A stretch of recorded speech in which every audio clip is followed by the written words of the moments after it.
tous, aujourd'hui on va s'occuper d'un MacBook Air, donc c'est un 820-00-165 il me semble, donc comme celui que j'ai fait il n'y a pas très longtemps. Sauf que celui-ci il a pris beaucoup plus de dégâts, donc là c'est pas aussi simple on va dire je pense que ce que j'ai fait l'autre fois. Il a pris l'eau et il a bien pris l'eau, donc quand je le branche j'ai un micro-court-circuit quand même qui s'active, l'alimentation se met en sécurité, le MacBook aussi se met en sécurité, donc il ne démarre pas bien sûr. Donc je vais déjà commencer par nettoyer un petit peu toute l'oxydation, je vais vous montrer forcément sous le microscope. C'est pas joli joli, mais je pense que c'est encore rattrapable, il n'y a rien de grave à mon avis, on verra, on va essayer de découvrir un petit peu ce qui se passe en dessous, parce que là c'est tellement oxydé qu'on voit pas vraiment ce qui se passe en dessous, dans quel état sont les composants ni les pistes. Et puis on va essayer de comprendre un petit peu ce qui se passe, pourquoi il ne démarre pas, où est le court-circuit, parce qu'il y en a un, ça c'est sûr, et bien sûr essayer de le réparer. Donc c'est parti, je me passe sur le microscope et on regarde ça ensemble. Alors, on va commencer par le simple. Donc j'ai déjà retiré la petite nappe IO de ce côté-là, pas de souci. J'ai laissé le connecteur MagSafe d'origine. Je pense pas qu'il soit trop touché lui d'ailleurs, il est plutôt propre de ce côté-là, je n'ai pas encore regardé de l'autre côté. Bref, alors je fais un petit tour d'horizon. Est-ce que c'est flou? Non, c'est bon, on voit bien. Je vais peut-être améliorer un peu quand même. Pas mal. Parfait. Donc, côté CPU, par chance, j'ai l'impression qu'on n'a pas eu trop de dégâts, il n'y a pas de traces d'oxydation, il n'y a rien qui aurait pu couler dessous, c'est vraiment une bonne chance. Il y a un petit peu une auréole, hein, un petit peu, mais ça c'est normal, hein, c'est l'humidité en général qui provoque ça, donc rien de grave, enfin l'humidité je veux dire classique, on en voit un peu partout sur la carte mère, mais ça c'est parfaitement normal. Ici c'est plutôt propre encore, ça va. Ici au niveau du JTAG, on commence à voir un petit peu de traces d'oxy, une espèce de quelque chose qui a dû couler, du sirop, ou je sais pas quoi, un truc sucré je suppose. De l'autre côté ça va, là c'est plutôt propre. Le GFui Hot il a pris un petit coup, mais bon rien de grave j'ai envie de dire pour l'instant, il n'y a rien de vraiment phénoménalement important.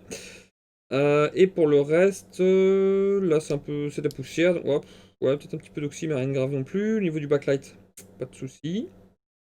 Donc là ça va. De ce côté-là franchement c'est plutôt propre, c'est l'autre côté qui m'inquiète le plus parce que là c'est là que j'ai commencé à regarder. Je fais un petit tour de l'ISO, donc là bon, de la poussière c'est rien. Là c'est très propre, ça va. Et on va commencer à arriver aux endroits qui me choquent un peu plus, forcément, parce que je les ai vus à l'œil.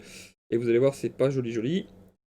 Là, ça va encore. Système de caméra, c'est plutôt propre aussi. Voilà, donc là, on arrive à la puce de charge. Et là, comme vous pouvez le voir, c'est relativement touché. Donc, je vais tout nettoyer, bien sûr. On va essayer de voir un peu ce qu'on peut faire. Quels composants sont complètement morts. J'espère que les pistes sont pas trop touchées. Donc ça, c'est la puce de charge. En fait, on voit bien que la larme de liquide a coulé vraiment tout le long ici, hein, ça a touché jusque-là, mais ça a démarré voilà, ici. Voilà, donc on a le BIOS qui, par chance, a été à peu près épargné. Par contre, tout le système là a été touché. La puce qui gère le clock a été touchée. Je pense qu'elle est morte. Celle-ci, quand elle prend le liquide en général, elle est foutue. Enfin, très souvent, du moins. Et par ici, forcément, on va tout le tour, hein. On a des voltages 5 volts, 3 volts au niveau de la gestion de la puce. C'est aussi pas mal touché. Donc, on va voir. Je sais pas si la puce est toujours bonne. Pas l'air trop gravement touché, mais on sait jamais. Le court-circuit a pu la claquer en interne. À voir. Donc là, on a vraiment beaucoup de dégâts ici. La SMC. La SMC, il y a un petit peu de liquide par ici. La larme du liquide a dû vraiment couler jusque-là. Par chance, je crois qu'elle s'est arrêtée là. C'est vraiment un coup de bol.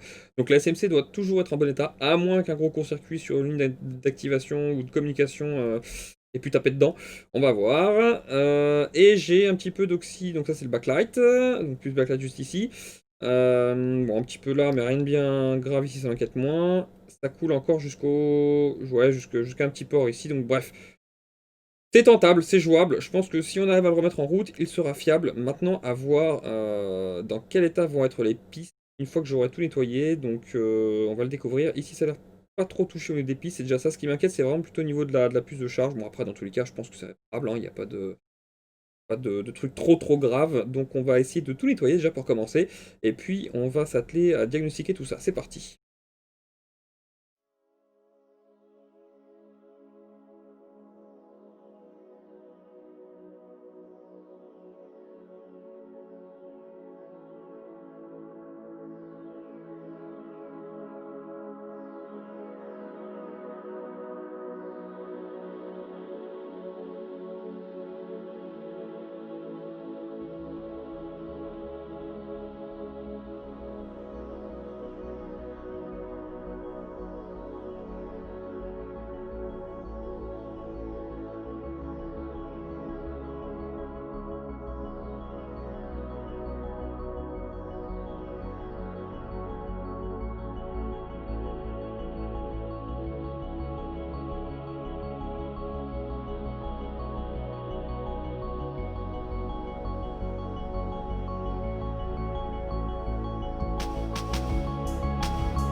Voilà, donc c'est pas parfait, mais on y voit un petit peu plus clair. La bonne nouvelle, c'est que je vois très très peu de pistes, voire aucune, qui ont été touchées.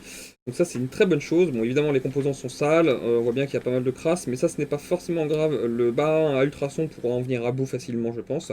Bon, maintenant, il va falloir quand même qu'on voit ce qui a pu brûler, parce qu'il y a forcément des composants qui ont dû, je pense, claquer dans l'histoire. J'ai remarqué ici, alors c'est peut-être moi en nettoyant, hein, parce que forcément, les soudures devaient être vachement poreuses.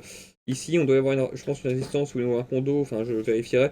Il a dû s'arracher forcément quand j'ai nettoyé, mais c'est pas spécialement grave. Il faudra que je vérifie ça. Mais vraiment, je suis assez satisfait et content dans le sens où là, on n'a pas de piste trop gravement touchée. Bon, évidemment, il faut tout bien nettoyer correctement, mais je pense que c'est réparable. Ah, on a encore un petit composant là qui a été arraché ici. Là, je le vois bien, il manque, il y a de la soudure, mais on voit bien qu'il y avait un composant ici qui était présent, qui ne l'est plus forcément. Donc, il faudra que je vérifie ça aussi. Donc, je pense qu'on va essayer de s'atteler encore une fois là à commencer au diagnostic. Donc c'est pas encore parfaitement propre, mais je pense qu'on peut au moins commencer. Dans le pire des cas, je pourrais donner un petit coup de pluie avec de l'air chaud pour vraiment finir de nettoyer au moins les endroits touchés, on va dire. Ça me permettra de tester rapidement les composants qui pourraient être défaillants. Et puis, on va commencer à regarder un petit peu au niveau des voltages, bien sûr, ce qui nous manque, si j'ai un court-circuit, etc., etc. Donc, je vais faire un test tout de suite à l'alimentation, déjà pour voir si j'ai une amélioration ou si c'est toujours pareil. Je rappelle que j'avais un petit court-circuit et que du coup l'alimentation bloquait ainsi que le Mac. On va voir ce que j'ai maintenant. Donc je suis toujours en CC, par contre je n'ai plus de surconsommation. Avant j'étais... Ah si, elle revient, pardon. J'étais à 0,24, je suis à 0,24, donc ça change rien. Le problème est toujours le même. Je n'ai pas de LED, hein, je n'ai pas le petit voyant vert qui s'allume sur mon MagSafe. Donc ça peut indiquer beaucoup de choses. Ça peut indiquer que la puce de charge a un défaut, ça peut indiquer que la SMC est un défaut. Mais dans tous les cas, on a un CC. Hein. Là, j'ai une consommation de 0, ouais, 0,30. Donc je vais passer sur la caméra thermique, tout simplement, et on va voir un petit peu ce que je peux détecter. Voilà, donc j'ai tout préparé. La carte mère est sous la caméra thermique. Je vais la brancher, et on va voir un petit peu... Ah, donc là, c'est sans appel. Je débranche tout de suite. Donc là, ce qu'on voit, c'est qu'on a la puce qui gère le clock du démarrage pour la fréquence du chipset qui est totalement en court-circuit. Et juste à côté, à droite, on a la puce qui gère le 3V3, parce que forcément, c'est ça qui alimente la fameuse puce clock, qui forcément réagit à la chauffe, parce que comme il y a un court-circuit, elle chauffe beaucoup plus fort pour envoyer la sauce. Donc là, ça va pas être très compliqué. On va retirer la fameuse petite puce clock. On va la remplacer parce que je pense qu'elle est claquée à l'interne. Bon, ça, c'est pas un secret, hein. Elle claque assez souvent quand elles prennent l'eau, celle-ci. Donc je vais la retirer, la changer, et on va voir si on a déjà du mieux. Alors, je me leurre pas, il est bien possible qu'on ait d'autres problèmes plus tard encore, parce qu'il a quand même pas mal pris l'eau. On va y aller petit à petit, on va dire. Donc on va déjà remplacer celle-ci qui est très importante, et on va voir si on a quelque chose de mieux. Allez, c'est parti. Voilà, bon, jour différent, j'ai plus le temps de continuer, donc je reprends maintenant. Donc, on avait vu sur la caméra thermique qu'il y avait la puce clock qui était en court-circuit, donc je vais la retirer tout de suite, on va la changer, on va voir un petit peu ce que ça nous donne, si c'est mieux, pareil, mais normalement ce sera forcément mieux de ce côté-là au moins. Donc je repasse sur le microscope et on regarde ça. Hop, voilà, très bien. Allez, c'est parti, on va la retirer. Donc celle-ci, elle est extrêmement importante pour le démarrage du chipset. Donc du processeur en gros, hein, parce que le chipset est intégré dans le processeur sur ces modèles.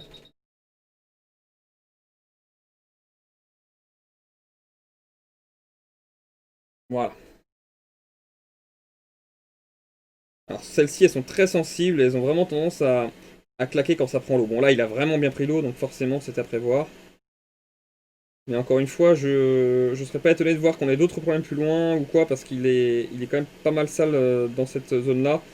On va voir. J'ai vu un condensateur qui était pas très joli non plus, donc pour l'instant, je vais uniquement changer celle-ci, histoire de pas me perdre, on va dire, dans les méandres de tout ce que ça pourrait être. Et on va voir un petit peu après.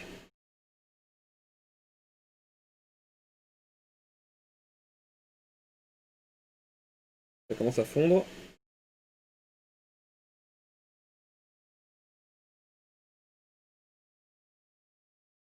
On voit qu'il y a beaucoup de caramel qui se fait, ça devait être sucré le truc qui a coulé là-dessus parce que c'est très marron, très noir, ça, c'est le sucre qui brûle. J'ai même l'odeur d'ailleurs du caramel. Généralement quand ça fait ça, c'était une boisson sucrée ou un truc dans ce genre-là. Peut-être Coca, peut-être... je sais pas. Fanta, ça dépend des gens. Chacun son truc. Voilà, j'en profite pour vérifier les pads, ils sont plutôt propres. Même très propre pour un truc qui a vraiment bien pris l'eau. Par contre, effectivement, autour, on voit bien que là, voilà, ça c'est très très sale. Dans tous les cas, une fois qu'elle aura été réparée, on mettra un bon grand tour à l'ultrason, ça va lui faire beaucoup beaucoup de bien. Parce que là, clairement, elle a pris un sacré coup quand même. Parfait.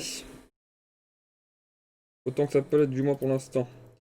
Ok, donc je vais prendre un composant sur une de mes cartes mères HS. Parce qu'ici, il n'y a pas de surprise non plus, c'est plutôt simple. Je vais mettre celui-ci de côté.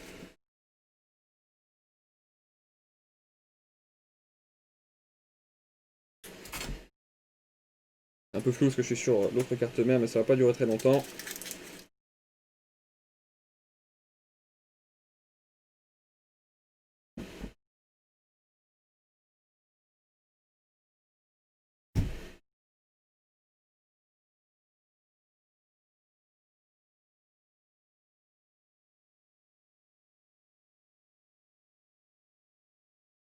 Parfait.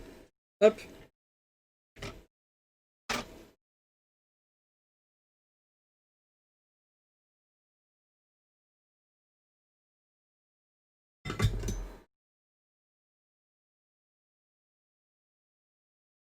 Je vais nettoyer un petit peu.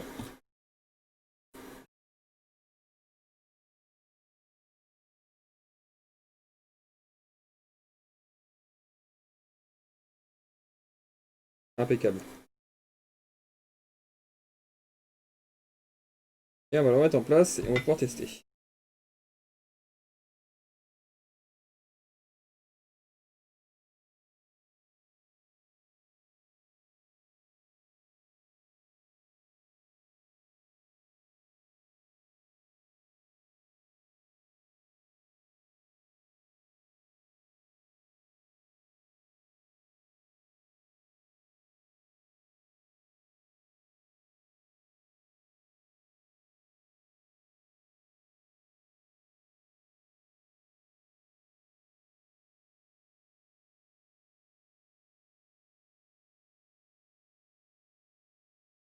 Très bien.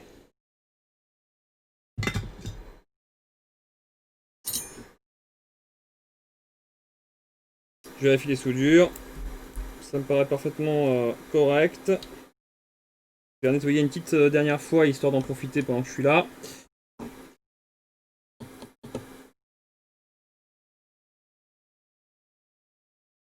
Plus j'en enlève, mieux c'est pour la suite.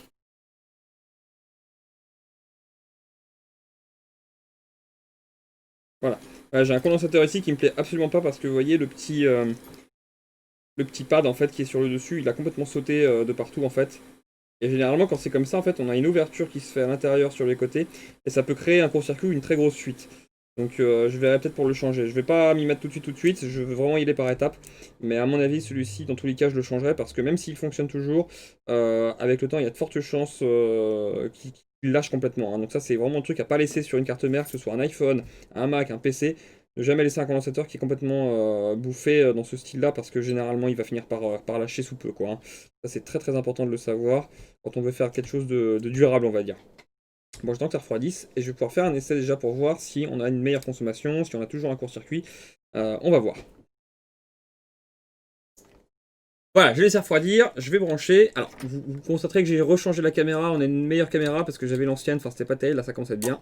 Je branche, j'ai une consommation qui me paraît bien et j'ai un fan spin. Donc c'est pas mal. Alors, c'est pas pour autant que c'est terminé, parce que là, encore une fois, la carte mère, elle a quand même pas mal pris l'oxydation. Donc, même si là, elle démarre, donc là, bain ultrason obligatoire, et là je pense que ça va durer une bonne petite demi-heure, une heure, je pense, hein, pour être tranquille, pour être sûr que ça a bien décapé partout. Et ensuite, on va refaire un nettoyage manuel pour être sûr de vraiment virer tout ce qu'on peut, parce que là, c'est vraiment pas joli, hein, elle est vraiment oxydée partout. Et ensuite, il faudra remplacer tous les composants ou ressouder tous les composants qui sont pas beaux, défectueux, voilà, comme le condensateur en question, comme des puces, voilà, comme la puce de charge par exemple qui me plaît vraiment pas. Il y a des résistances autour qui fonctionnent peut-être encore maintenant, mais qui vont peut-être lâcher dans 2 semaines, un mois. Donc là, si on veut vraiment faire quelque chose de fiable, il va falloir passer beaucoup plus de temps. Là, ça démarre, c'est cool. Maintenant, ça va être un peu de la reconstruction. Il va falloir remplacer tous les composants qui nous paraissent pas jolis à l'œil. Parce que ça risque de retomber en panne encore et encore et encore. Et du coup, le top, c'est quand même de faire ça maintenant. Parce que s'il retombe en panne à cause d'une résistance ou quelque chose de pas super, ça va être beaucoup plus délicat de trouver d'où ça pourrait venir. Donc là, autant profiter pendant que c'est là, parce que si si on remplace une essence qui est un petit peu oxydée, peut-être que le pad en dessous, on verra qu'il est complètement mort et que on pourra faire un jump, etc. Vaut mieux en profiter pendant qu'il tourne. Donc voilà, j'espère que cette vidéo assez courte finalement vous aura plu. Je m'attendais vraiment à ce qu'il y ait d'autres problèmes plus graves. Bon, il y a quand même pas mal de choses à faire pour moi de mon côté derrière maintenant, mais au moins il démarre, donc c'est déjà pas mal. Le dessus est plutôt propre, il y a vraiment que le sou qui a pris, donc je me demande si j'ai quand même par sécurité pas rebiller la SMC aussi, parce que le liquide a quand même est passé quand même pas loin. Je vais regarder un petit peu, voir comment ça se passe. Après, le bac à ultrason pourrait quand même sécuriser le truc. Je vais voir comment ça se passe, dans quel lancer je suis, on va dire. Mais en tout cas, effectivement, j'ai quand même, là je vois à l'œil, hein, je vais vous le montrer, on a quand même la plus de charge ici, là, qui est complètement oxydée. Je vais vous repasser sur le microscope. Voilà. Je... On sent pas trop flou. Voilà, on voit bien que c'est sale partout, hein. Vraiment, il y a vraiment plein de corrosion qui s'est fait, pas spécialement grave, mais ça pourrait attaquer avec le temps. J'ai une résistance là, elle me plaît pas trop à l'œil. Là non plus, celle-ci est un peu brûlée sur le dessous. Celle-ci aussi, les pads, ils sont vraiment pas jolis. Là, c'est complètement pareil, crade. Enfin voilà, il y a quand même un petit peu de travail. Il y a ici, il y avait au niveau du backlight aussi, ça m'inquiétait un petit peu. Là, c'est cette partie-là, là. Ici aussi, c'est complètement sale. Donc vraiment, il y a encore du travail, hein. Le plus gros est fait, il tourne, mais le plus long, on va dire, reste à faire. Donc voilà. Avant de partir, je vous montre juste la carte mère qui vient de sortir du ultrason. Et puis forcément, je l'ai pas mal nettoyé derrière, hein. C'est quand même beaucoup plus propre que ce qu'on avait avant. Alors forcément, il y a quand même des petits points d'oxydation sur les pads que je vais devoir refaire. Mais sinon, elle est quand même beaucoup plus propre que ce qu'on avait auparavant. C'est beaucoup beaucoup mieux, beaucoup plus joli. Encore quelques traces ici que je vais devoir nettoyer. Mais on a une technique ultra secrète pour nettoyer les cartes mères. Ouais, tu passes un petit coup de produit avec un chiffon. Mais arrête, dis pas ça. Bon, allez, dis-leur que tu fais comme ça. Ouais, bon, d'accord. Voilà, j'espère que cette vidéo vous aura plu. Je vous dis à la prochaine, et puis bonne fin de semaine. Si vous souhaitez faire réparer votre matériel ou avoir un devis, n'hésitez pas à vous rendre sur notre site internet okazout-multimedia.fr. Vous pouvez donc voir le matériel que nous vendons, les tarifs. Vous pouvez aussi nous contacter en cliquant ici par téléphone ou par mail. Et n'hésitez pas, si besoin, à cliquer sur les liens qui sont juste en dessous de la vidéo. Il y a le site et Facebook.